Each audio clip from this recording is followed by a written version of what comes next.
the plan with the session is basically we've got three speakers. We've got Tessa, myself, and Ali. And Ali we've just lost electronically, but he will reappear like a genie in the bottle. And then at the end, so we will each speak 10-15 minutes or so on our experiences with active learning and the flipped classroom. And then at the end, we'd love to take questions, and not just us, but obviously getting everybody involved and talking about it, because I think we're all pretty keen users of the of this technique. So yeah, it would be great to get some interaction going. I think what we might do is we might just kind of get started, and then fantastic, thanks, Lynn. And then there might be a tech person coming in to punch in Ali back again. So for those of you who don't know me, my name is Bodo. I'm in the Department of Marketing, senior lecturer there, and I've been at this university for 4 years. Used to be at MIT before that, in South Auckland, where Tessa is at the moment. And before that, in the late 90s, I was here as well. So I've been around for a wee while. Tessa is our first speaker. She's at present academic director at MIT in South Auckland. She has previously worked at Liverpool Hope University in the UK, where she was the principal lecturer in the business school and director of the Centre for Pedagogy. Her research interests include the use of technology in higher education, whilst her doctorate focused on university lecturers' use of online learning environments. Goodness gracious, sounds great. Tessa works with colleagues across higher education promoting the use of innovative learning and teaching methods such as flipped classrooms. She will report on experiences gained over the last few years within the UK and New Zealand, citing good practices and issues to be considered. So, Tessa, the floor is yours for 10-15 minutes. Thank you. Thanks very much, Bodo. Okay, everybody, hello. You've heard my introduction. Can I just say it's lovely being here? And this is the way everybody should start a job, I think, just because all of you new colleagues are there and you can hear the work that they're doing, so it's a great introduction, so it's lovely to be here. Okay, so I'm going to say a little bit about flipped learning, and it's my job to just give you an overview. So forgive me if this is sort of teaching my grandmother to suck eggs, for some of you guys who are doing a lot of this now already. But I'm just going to try and summarise the strengths and weaknesses of this teaching method. And because you already know I'm a proponent of this particular teaching method, I'll say a little bit about how some of the negatives can be overcome, because there are some. Okay, so I've started with a definition of flipped learning. Now, many of you have probably been using flipped learning, possibly all of your teaching career, but unfortunately it's one of those pieces of jargon that seems to have come up in recent years, and so everybody thinks it's new and scary, but actually, good teaching has been using flipped learning for many years. I suppose the difference now is that flipped learning is specifically talking about using technology in your teaching. So how can new technologies help support your teaching? But here's the definition then, that flipped learning is a pedagogical approach in which direct instruction moves from the group learning space, and the resulting group space is transformed into a dynamic, interactive learning environment where the educator guides students as they apply concepts and engage creatively in the subject matter. So the flip is that rather than introducing subjects to the student and the first time they hear it is when they come along to your lecture, the flip is that, and then they go on and do homework, the flip is that in a sense they do their homework first. They do the introductory bits, they learn first about the subject that they're going to be doing, and then they come along to a group session where they then start to apply that knowledge. So that's the flip, and I'm going to say a little bit more about that shortly. But the need for flipped learning within higher education in many parts of the world really is a response to the change of our world. And Ron Barnett, who, as some of you will know his work, he's at the University of London in the UK, he calls for an ontological turn in curriculum and pedagogy away from a primary focus on knowledge and skills. He makes the point that we don't know what jobs our students will be going on to do. If you look at the number of new jobs in the last 10 years, they didn't exist prior to that. So we can't hope to prepare students for jobs for the future because we don't know what a lot of those jobs are going to be. And there's been a big skills agenda. We talk about teamwork, we talk about communication and so on. But Ron Barnett says, you know, we don't actually know what skills our students are going to need either. So what we're trying to do is prepare them for a world using our historic understanding of what knowledge and skills are needed to do jobs. But as we don't know what that future looks like, we need to prepare students differently. So he calls it a pedagogy for the human being. And this is about meta-learning. It's about understanding yourself as a learner and how you go about your life. So Ron Barnett has a response here to the ever-changing world and the uncertainty that we all face in our world. So how does it work then?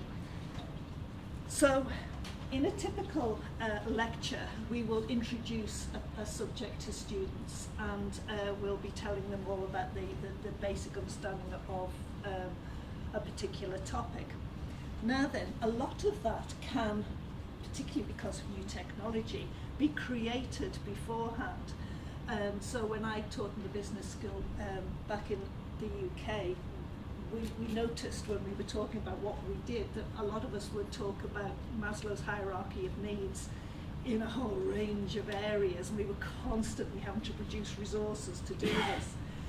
So what we did was create some basic resources which we all used a lot, and we created podcasts for them. We created some video files, but at the time, this was a few years ago, we put those on discs.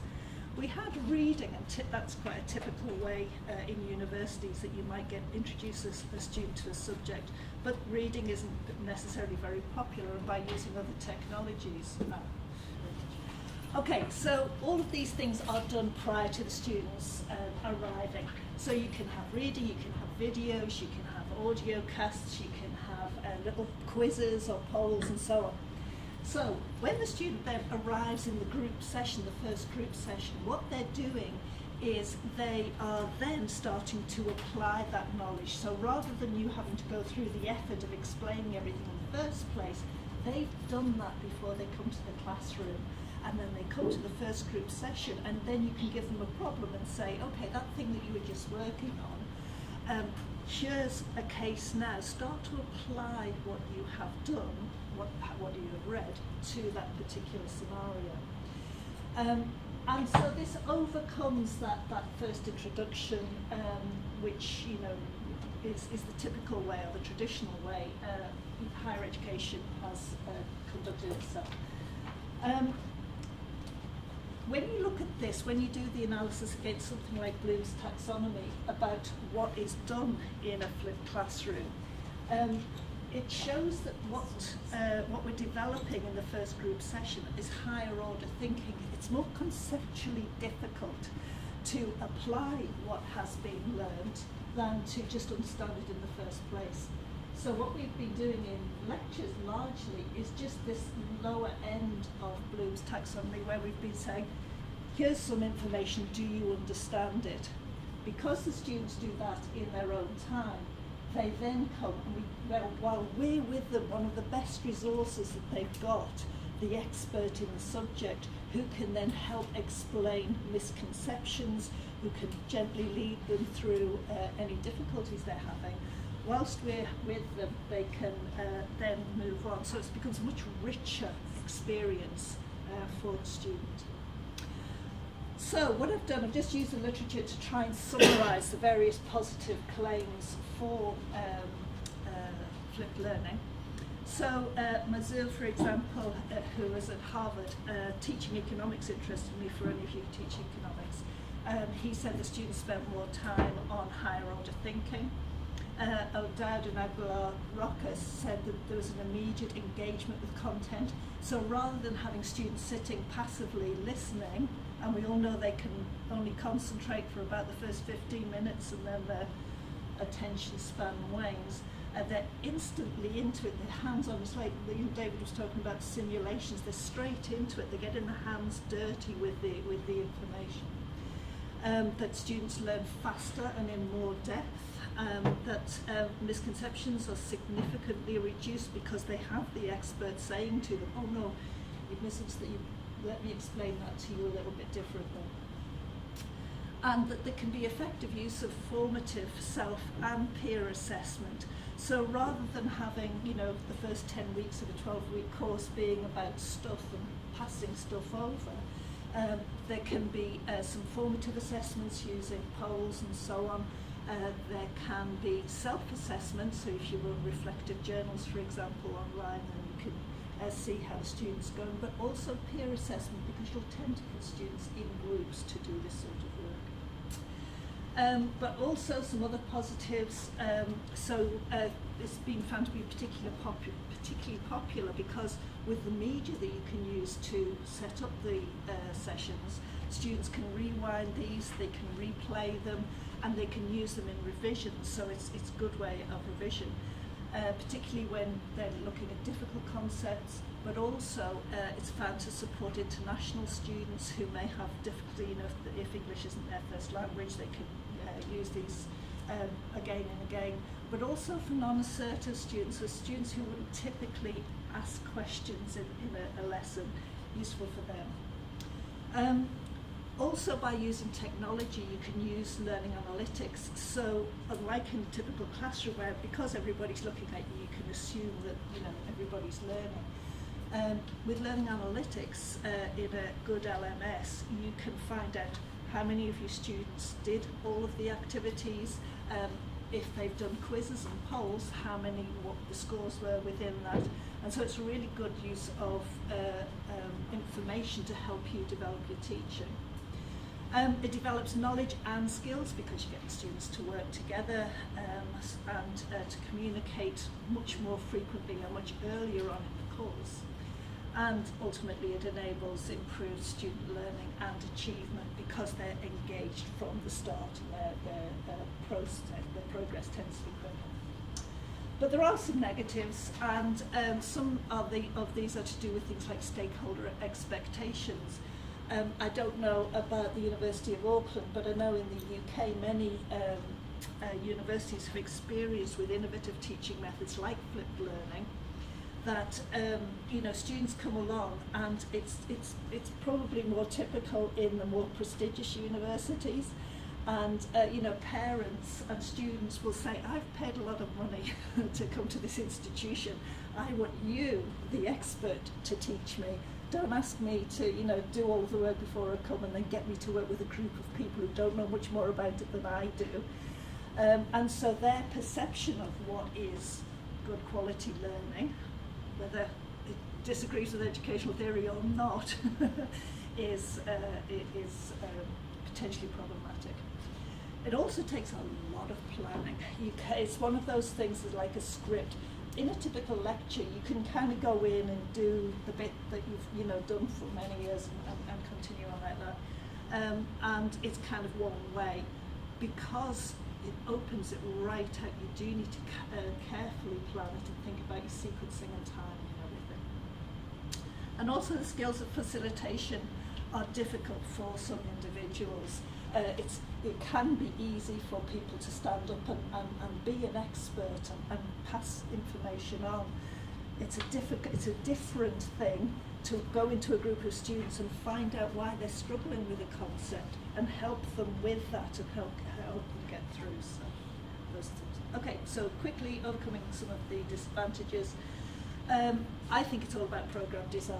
I think if you get your program design right, and those of you who know John Biggs' work will know about his determination that we align everything that we do, that it fits together. It has to align in particular with assessment.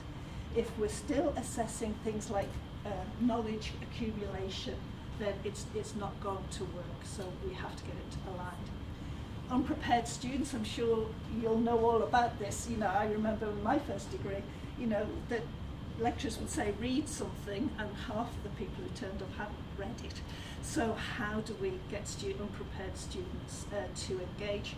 Well, the literature suggests that we need to set expectations. We need to make sure students can access all of the stuff that we've given them to engage with. We need to follow up inputs with related activities. So don't say go away and read that and then don't refer to it when they come to the class. Do something. Let's see how you did it when still online, hopefully, so a little bit of a engagement there. But then when they come to class, it's a seamless right now, and here's the next bit of it, so the students see the point.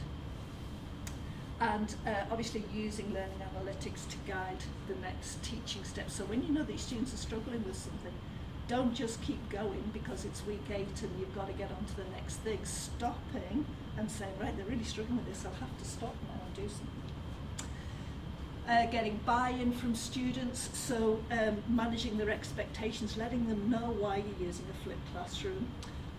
Collecting data, so interesting to hear some of the data that's being collected here. And if you say to students, look, the ones who actually were involved in flipped classrooms and did a lot of work got better grades, and so being able to show them that it works. Make activities relevant to learning outcomes and assessment, so that again, seeing the relevance of it is not some detached thing. Using quizzes and polls to incentivise engagement, so the students enjoying it. And Tom Angelo and Patricia Cross had an exercise which they used to do before, a great use of technology, where they would say to the students at the end of their class, what was the most significant thing you learned today? So the students had to stop and reflect on what they'd just done in that class. But then, what's the most important question that remains unanswered? And what they would do at the end of the class is give students a chance to negotiate with a small group about what's the one thing that they still didn't really get. And then at the start of the next class, they would spend the first bit of time going over that again. So that was great for the students. The best thing about it, though, was at the end of that first lesson, when the students were negotiating with each other about what they didn't get, was that their peers would say, oh no, that's easy, you didn't get that, but that's actually straightforward, and they get peer teaching going on. So you can do the same thing using technology and overcome some difficulties in that way. Appropriate learning spaces are really important, so you're going to have the right sort of physical layout of your spaces, but also virtual learning in spaces. And Wi-Fi, I'm hearing some of you say here today, I think it's a problem in most organisations. There's just insufficient flooding of Wi-Fi for multiple log-ons for students. But it's an important consideration, particularly if you're using more technology. Just last couple of slides, just a little bit on media. I think there's been a huge waste of money in the higher education sector on all sorts of flashy media in the last couple of decades. And lecture capture for me is one of those. I think we've spent a lot of money getting lots of expensive cameras and technology that will record lectures. But really, you can do this in a much simpler way just by using an iPad or an iPhone, for example, and just getting something that lasts a few minutes and that you can upload. So it doesn't have to be an expensive option. And if you look at the work of Julie Salmon and its Edis Riga they were at the University of Leicester. Julie Salmon's gone on to the University of Swinburne in Australia now. But she did some research on what students did with the media, and she said, create something which is no more than 8 minutes long. So we'd have these beautifully professionally captured lectures, where the lecturer is normally speaking to another audience and not to the camera. So that's a problem because they're not engaging with the viewer on the other side of the camera. But they were an hour long and they weren't that professional, so your ability to hang in there was difficult. She found that when students used these media, they were normally walking across campus, or they were on a train or on a bus going to university. So it had to be quite short because it was competing with their iTunes, and so it had to, really, make that message quite quickly. She said quality of production is not essential because if it's short and it just makes the most important points for the student, then they'll give you 8 minutes. So just do it that way. And the best thing that they found it did was captured summaries. And I have a colleague at MIT at the moment who does that. He uses his iPhone, and at the end of his lessons, he just says, "Kia ora whānau, the things that we did today were X, Y, Z. So remember, for next class, we're going to be doing ABC, and that's it. And just uploads that into our LMS, and the students get it, and it's taken them less than 5 minutes probably to do. And that those key learning points are most helpful. Hopefully that wasn't much longer than my 15 minutes, but my fan slide. So I'm going to pass over to Bodo now. Super. Yes.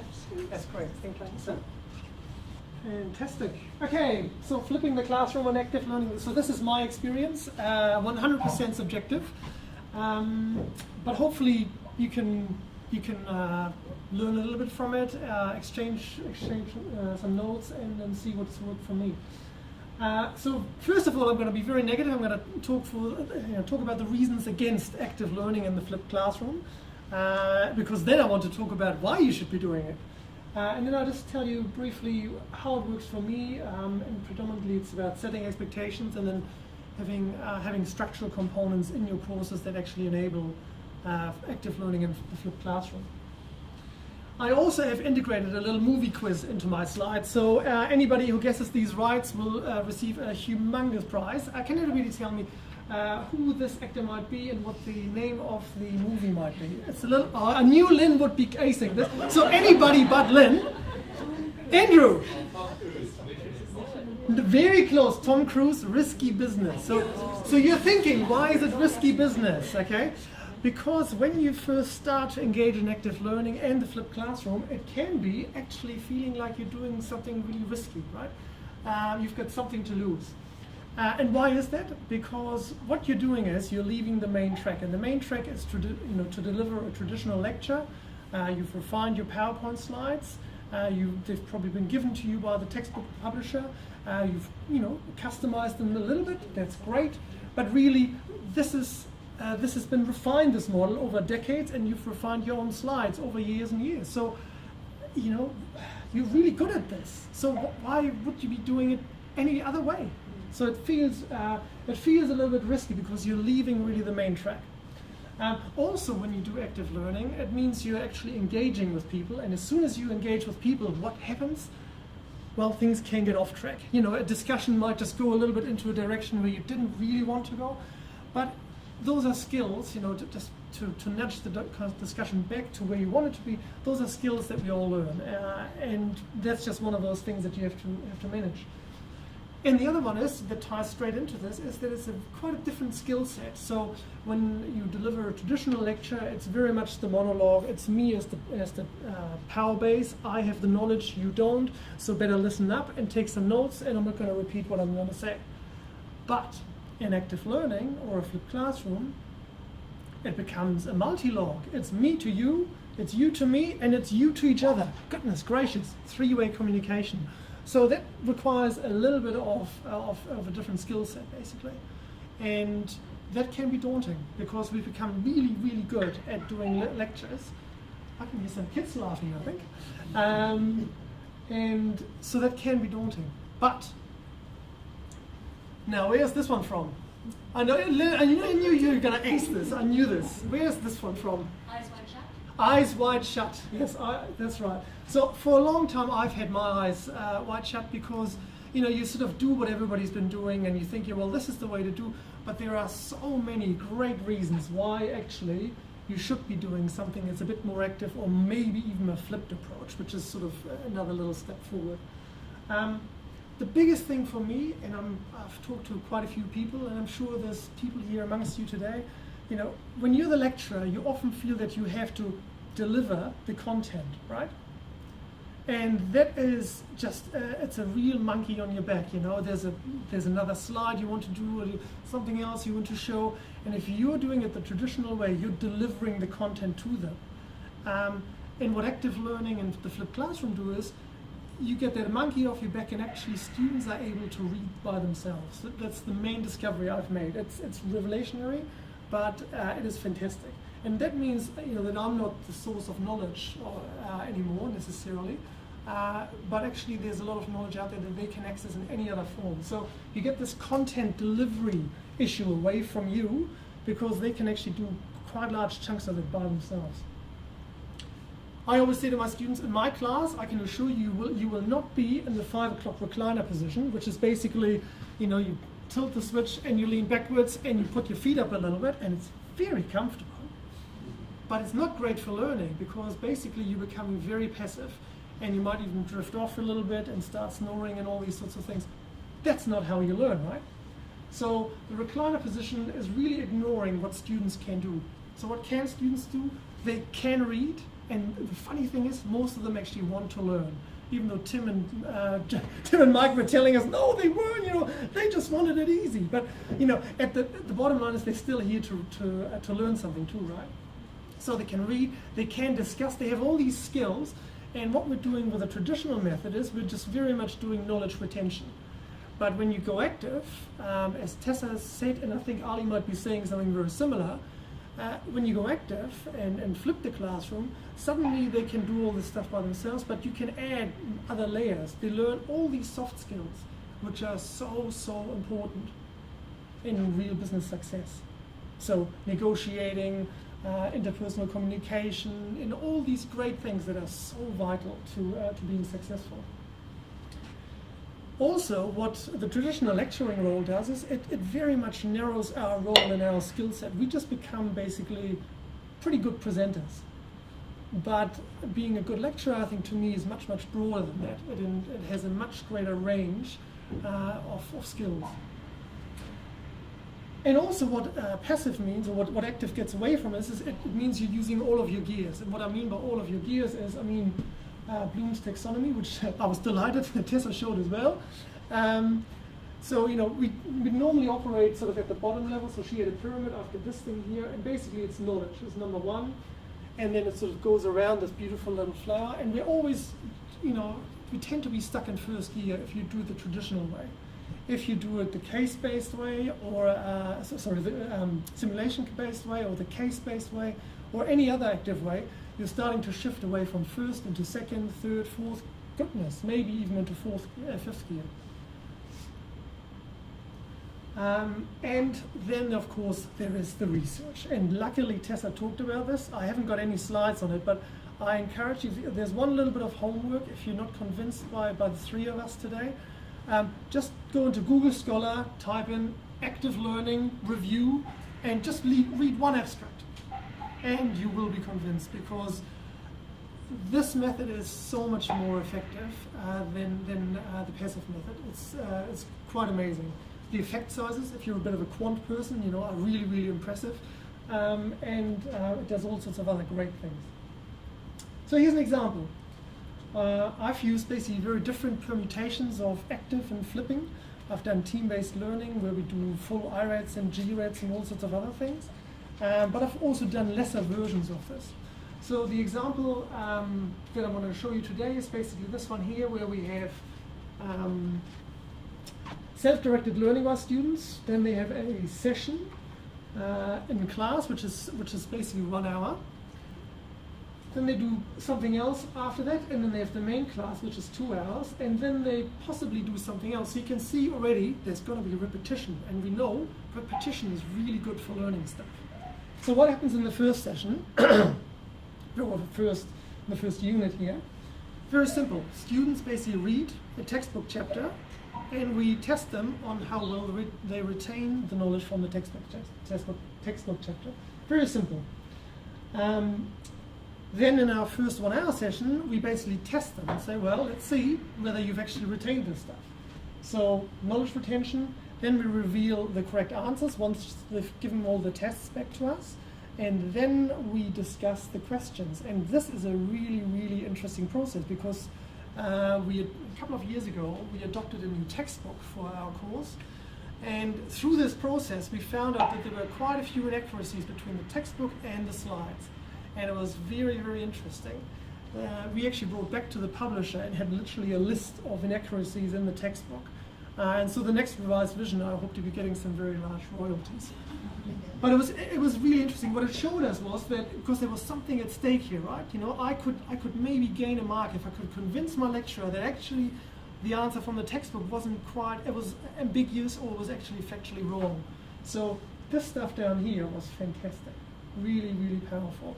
And we were open to it. And I think that's really good too, because we could see that knowledge is not cast in stone, but it can be a little bit molded.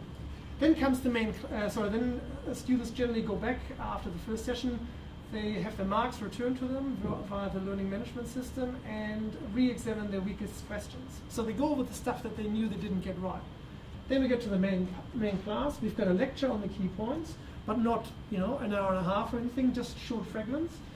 And most importantly, we have a lot of in-class activities, and this could be anything. It could just be very simple questions. It could be, this is probably one of my favorite methods because the class is large, having something on the slide behind me saying, okay, we've got 3 groups. I want you guys to focus on this. I want you guys to focus on this, this, and this. And then talk to your neighbor about this, and I'll give you 5 minutes. And then they discuss it, and then we have feedback from each group. And what that does is, it means that each group has something to learn from the other groups as well, because they all had slightly different tasks at hand, which is great. And then before the big tests come along, and Mike has mentioned this, the application test, students would go back typically and re-examine the weakest content or the content that they just feel least comfortable with. So how it works for me, so which movie is this one from? This is going to be hard, and I think people will struggle with this one. Any idea which movie this might be from? Sorry? Which one? No, it's not. No, it's a young girl kissing a young boy. The actress not here in this picture because this is when they're young. The actress is Gwyneth Paltrow, and the actor is Ethan Hawke. Great expectations. So to make it work, I always set some great expectations, right? So before my classes start, students know that this is not going to be a normal class. This is going to be quite different. And in fact, you will have to do quite a bit of work because that's how you learn much, much better. And there's always an initial, oh my goodness gracious. But basically, pre-course communication is very important. So before the first lecture, I have stuff on the LMS. I've sent them messages. In the outline, it's very clear. So there's all sorts of expectation setting from my side, so that by the time they come to the first class, they know this is going to be a little different today. Students will also talk to previous students, which is of course great. That can be good, it can be bad, because if you've just changed from a passive to a more active mode, then people might get a little bit confused.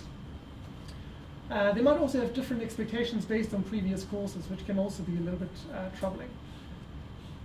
Students also get quick feedback through their marks, so generally they get their the first test results are released on the same day that they set the test. And also they get immediate feedback in class quite frequently through other peers or through me. So to make it work, I give my students lots of clues. That's right. So lots of little clues just in class, that indicate to them that I'm not behind the lectern. Actually, I'm doing something different. So from my perspective, the first few weeks are really critical if you're trying to change things up, because if you start in a fairly passive mode and then to become suddenly active by week 5 is a little bit harder. So start from the beginning and keep it up. So what are some of the base cues? Basically stepping out from behind the lectern, switching off my mic, and walking around. And the class that we have is 180 people. So I walk around. I know I won't be able to talk to everybody, but I walk around, and that indicates to them, he's not in charge anymore. You're in charge, and so that's really, really powerful. So I move them from passive to active with all sorts of different little techniques, and I use a couple of other tools. So sometimes their activities might be collaborative, sometimes they might be individual, so do something by yourself and then maybe discuss it with your neighbor. And sometimes it might be competition or cooperation. So an IRAT is competition, if you like. You're competing against other individuals, and if it's a group test, it's cooperation within the same group, but of course it's competition across groups. And that really, really appeals to a lot of people. I think it shouldn't always be competition. That doesn't work. And I think assessments really indicate to students what's going on. So if you have frequent small assessments, I think they can sense that this is going to be a little bit different, and they will have to be a little bit more responsible for their own learning. So takeouts, there's various models, various techniques. If you just want to be a bit more active, there's lots of things you can do. You can do activities, workshops, interactive classes, case-based learning, problem-based learning, lots of little things you can do just to edge along that continuum. And if you want to really flip things, truly flip things, then you just have to really rely on students engaging with material prior to class, and you somehow have to incentivize this. And you might do this either directly, i.e. through marks, or it might just happen indirectly through the peer pressure that's being built up when a student sees that everybody else is talking, but I've got nothing to talk about because I haven't read it. So it can be either way. And that is pretty much my bit, and I think I'd love to jump to Ali now. Ali, are you good to go? Good afternoon, everybody. I had to come to Dunedin to visit the surgical department, so it's cold here. Just next to the heater to give you this presentation. I hope everything is warm up in Auckland. It sure is. Can you hear me? Everybody can hear me? Yes, we can hear you pretty well. If you can just speak up just a tiny little bit, that would be great. Okay, sure. So I choose this title, How to Educate Future Physicians. You know, I'm a physician. I work and I lecture at the university. When I started as a lecturer, I had a teaching philosophy, and that comes, that is the root of this teaching philosophy goes back to Yale University when they invited me as a guest lecturer for a year. And I think it's very important for all of us to have a teaching philosophy because then we can follow the way we want to teach. As you can see in this pyramid, the first two steps are just understanding and remembering the knowledge. The first class in my lecture, I will tell my students that this is not my job to give you the knowledge or understand the knowledge. There are lots of good textbooks out there, lots of good movies. I can help you to find those ones. And then you have to do my lecture, otherwise my lecture, it doesn't work for you. So how I did it, so for the module manual I have went through the textbook, reliable, videos or YouTube videos. And I think in the module manual, before coming to my lecture, you need to study these pages or watch a movie that helps you understand or get the knowledge. And my responsibility now starts. So my responsibility is push up to the top of the pyramid. And for the medical doctors, it's very important to know what is the clinical application of all these anatomy, physiology, or pathology we learn. Because if we don't know the application, we will forget it. And it's my job now, my responsibility to help them to see the application, being able to critically analyze the evaluated, and if I can help even 2 or 3 medical students be creative out of 300, that is a revolution. Because to me, when I work at the hospital, even my bosses, they hardly critically think about what they do. They just, like a plumber, they do things every day, and they don't think about what they do. When something goes wrong, they don't really think about it. So how I do, how I deliver my educational goal. So I divided my 60 minutes lecture to a 20 minutes traditional lecture. So they study and they come to my lecture. Then I use the first 20 minutes to tell them what exactly, from that 20 pages or 30 pages, what is important, what we need to know. And what are they just extra details that we don't need to know. And then we go to the next step, which I choose a paper for a student. So in the first meeting, in the first class I need 20 students to come forward to give a presentation. 10-minute presentation, and I spend 2 or 3 hours to with them, we practice, we come to the auditorium, we practice there. I tell them this is a very safe environment. You can practice with your colleagues, with your friends, with your manager, and there's no problem, no one, it's not humiliating or whatever. It's a very safe environment. It's good for your future. It's good to can learn from you. So I spend almost every week 3 or 4 hours with that student to practice the presentation of paper that related to the topic.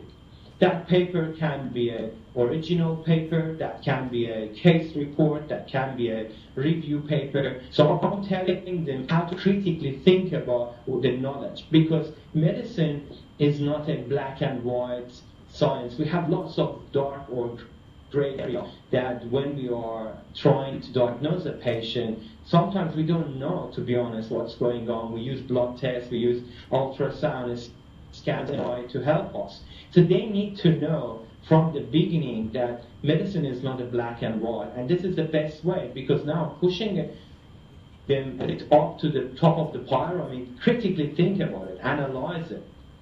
And in the last 20 minutes of lecture, then we divide the students into the 20 students in each group, and then I put a case, and so I can show you. So this is the presentation. The students coming, talking about the case, lymph node biopsy. First of all, they know what is the clinical application of this lecture. Then they critically think about it. That I tell them my experience when I was at the surgical ward, but my boss told me, in 7% of the cases we damage this nerve, and it's the nature of our job. I asked him, so whether we can decrease it. He said, no, this is the nature of our job. But I thought about it. I'm not using modern imaging techniques to visualize the nerve before operation, that we can avoid injuring the student. So I share all these with the students, and one of their mates coming and telling them about that paper. Then we put this problem-based learning. What we do at the hospital, the case coming, an elderly lady coming with hypovolemic shock, now we want to put a central catheter, what we do. So we need to know the anatomy of the air, we need to know what we are doing. So then this is the part that the last 20 minutes of my lecture, the students within the group start thinking about it. They start talking to each other, so what we do, how we approach that one, and then one group, so who can answer this question? So then we have numbers, the students show up the numbers, each group saying, can I tell them? That the students come forward in the lecture. And they said, this is what happened, we put the catheter that way, and this is the anatomy. So we're revising, emphasizing all clinical application, critically thinking, analyzing, and sometimes we can be creative. I tell them, so now how we can do to avoid complications, but what do you think? Let's think about it. And sometimes they give, very good, thought about, we can avoid this by doing that. I said, okay, so ultrasound is good, but imagine you are in Fiji, 2 hours from New Zealand. Is a country they only have 2 ultrasound machines in the whole country, so you don't have it. So what would you do then? So this is the way now students start engaging and thinking that the whole classroom is theirs. It's not mine. I'm not a priest or whatever going in front of the church and telling them this is Bible and you guys are illiterate. I'm telling you about the Bible and you just listen to me. So this is what we do in the lecture. Now the next step is just going to labs. So I use labs as a small group teaching. So I've got demonstrators, myself, so we do clinical procedures, we discuss it in our lecture, and then we go to the demonstrators, discuss about that one, and then start with dissecting. We show exactly what can go wrong when you put the needle on. So that was, this is just a little bit of my, sharing my experience in the medical school, and you can see this is like a small group You can see the red, coat is just a demonstrator with a student small group like 10 or 12 at the dissecting room and sharing knowledge, practicing the application, critically thinking, seeing the variation, seeing the gray area, and so on. So thank you very much.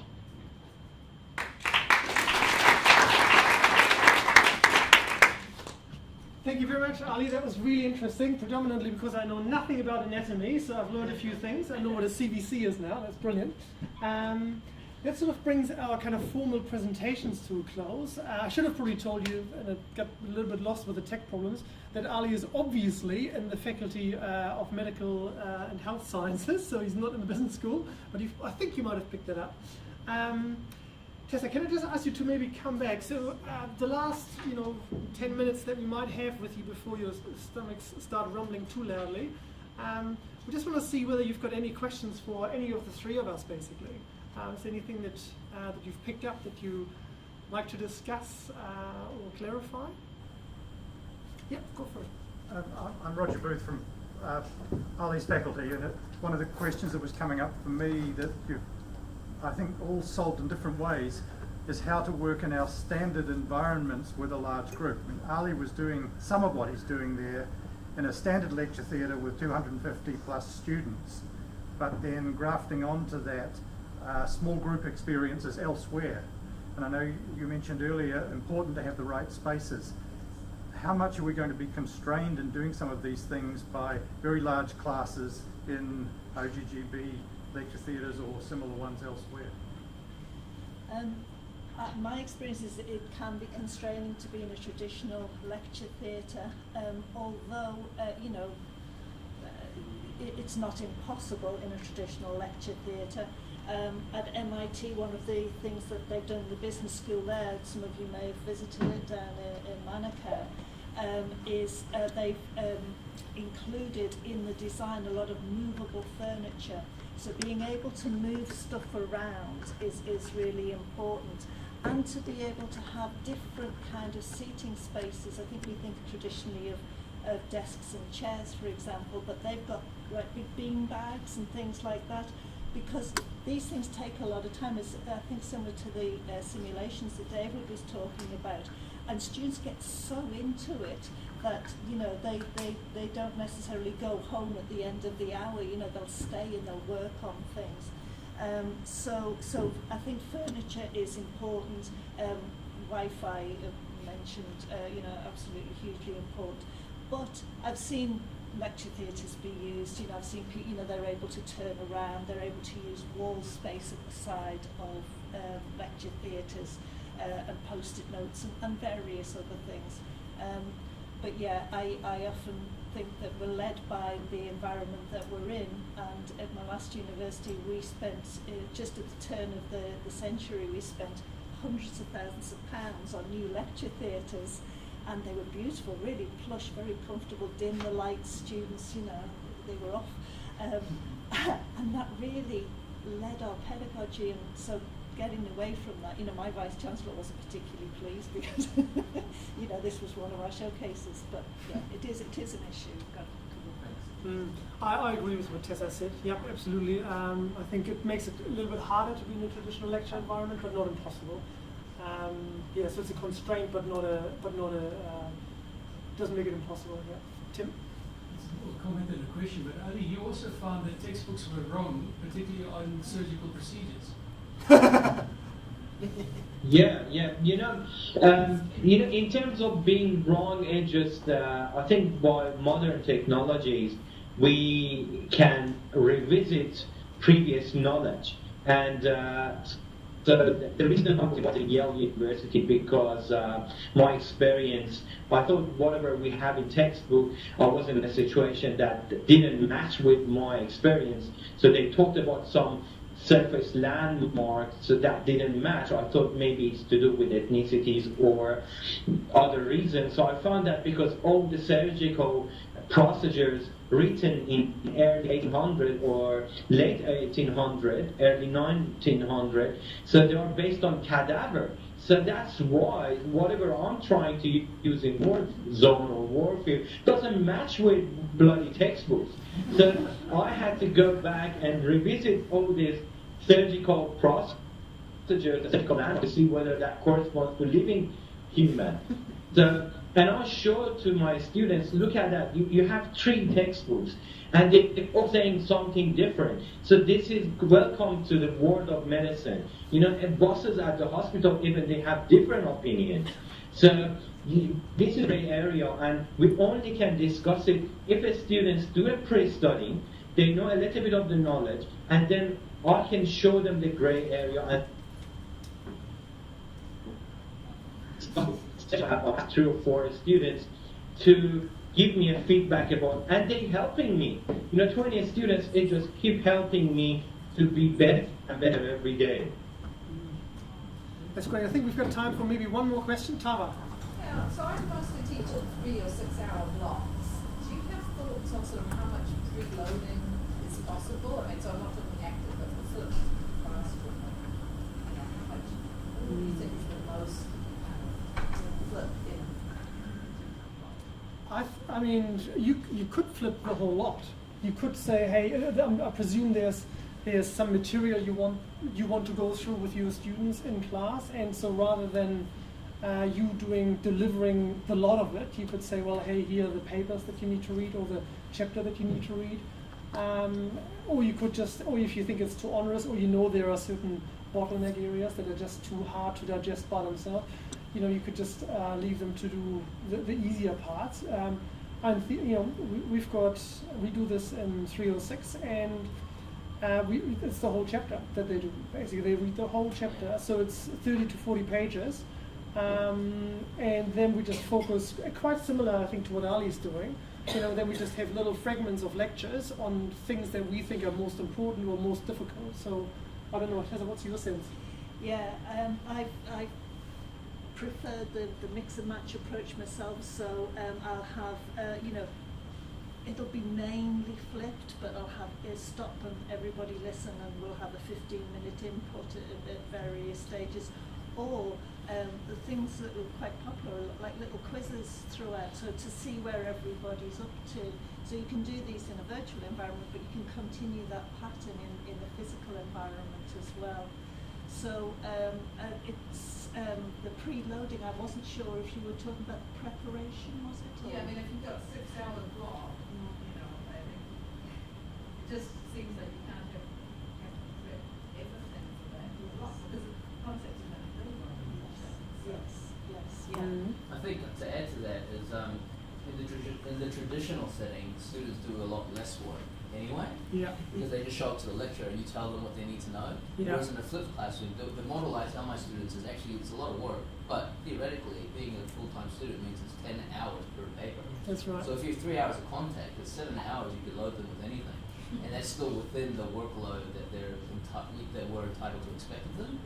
So they can easily read a chapter in an hour or 2 if they're struggling. Yep, absolutely. Maybe 3 at most, but still that leaves 3 hours of contact time in class. So you know, so if you work on the 10-hour model, I think. So if you've got 6 hour block, then expect another 4 hours that you can preload stuff on there. And if that's 10 hours per paper is a good capacity.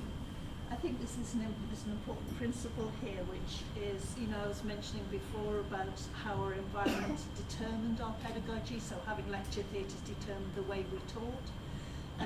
Our timetables can lead our pedagogy as well.